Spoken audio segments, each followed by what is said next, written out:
pivoter le châssis pour pointer le canon vers sa cible. Il a seulement une rotation de 10 degrés à droite, 10 degrés à gauche. Très faible. Donc c'est pour ça qu'il faut faire pivoter le châssis pour pointer vers la cible. Le nerf du char, c'est le pilote. Parce que le pilote en communication avec le chef de char qui dit où aller. Le pilote ne fait pas que manipuler les commandes. Il a les yeux rivés sur les compteurs. Le paysage, il n'en a rien à carrer. Ce qui compte, c'est les compteurs. Comment réagit le moteur. Parce que s'il chauffe, c'était une raison. Peut-être dû à une mauvaise manipulation ou à une mesure prématurée. Ou un état d'obus, quoi que ce soit. C'est possible de filmer de repérer, de oui, si vous voulez. à l'intérieur? Vous voulez regarder là? Là, il y a juste la transmission, il n'y a pas de... Ouais, ouais, c'est juste pointer le canon vers la cible. Si vous le mettez à l'intérieur comme ça... Ce char est servi par un canon de 75 mm. Là, vous pouvez aller dans le cas. Vous pouvez voir deux des trois obus qu'il peut contenir. Parce qu'il y a une munition explosive pour l'infanterie. Merci. Perforant pour les chars et perforant à haute vitesse pour les blindages lourds. Donc, il y a un besoin d'entour plus conséquent. Et également, regardez, une vitesse supplémentaire sur le projectile. Chose qui lève plus.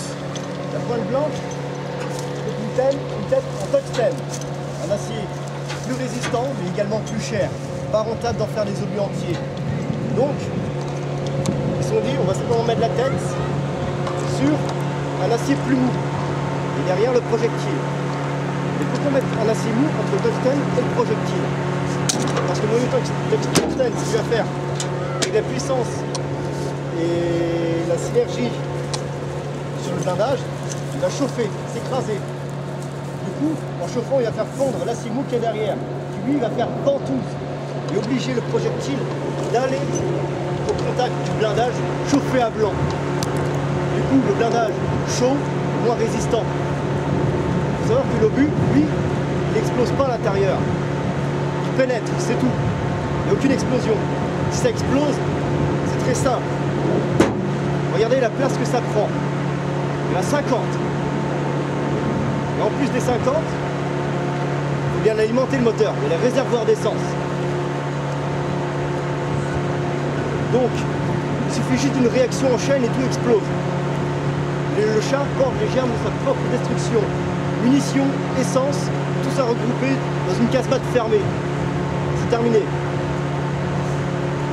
C'est bon, le char, c'est l'incarnation même de l'intelligence humaine. Tout est parfait, rien n'est superflu, tout est utile. Mais seulement les ingénieurs au dernier moment ils se sont rendus compte qu'il fallait mettre des hommes dedans. La vie dans un char c'est extrêmement exécrable. L'hiver vous enlevez 10 degrés dans la casemate. L'été vous en rajoutez 10. Et bien sûr, quand il est en route, le véhicule, il perd pas de temps pour le chauffer. Et il n'y a pas moyen de le régler. Hein. Donc, vu qu'on est dans la balistique, regardez, ce char est profilé, il est très bas. Donc, difficile à atteindre, regardez, le blindage ici, il est incliné. Pourquoi? Parce que l'obus, il ricoche, tout simplement. Alors dans ce cas, si on ne peut pas percer ici, on va essayer d'avoir le système du canon, mais seulement, regardez l'épaisseur du bloc de blindage. Le masque du canon est trop épais, on ne peut pas le percer. Alors du coup, les alliés ont trouvé qu'il faut frapper ici, la trappe chauffeur. Pourquoi la trappe chauffeur? C'est très simple, c'est ni plus ni moins qu'une ouverture dans le blindage, une faille structurelle.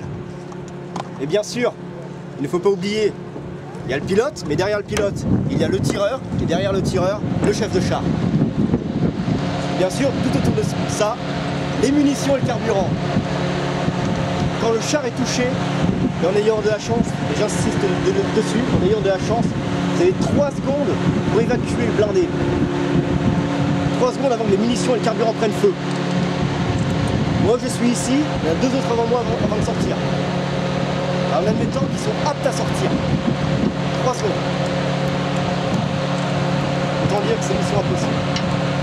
On y va. Donc voilà, installation du pilote dans la carlingue est ressorti du pilote. Impressionnant. Faites voir quand vous êtes, excusez-moi,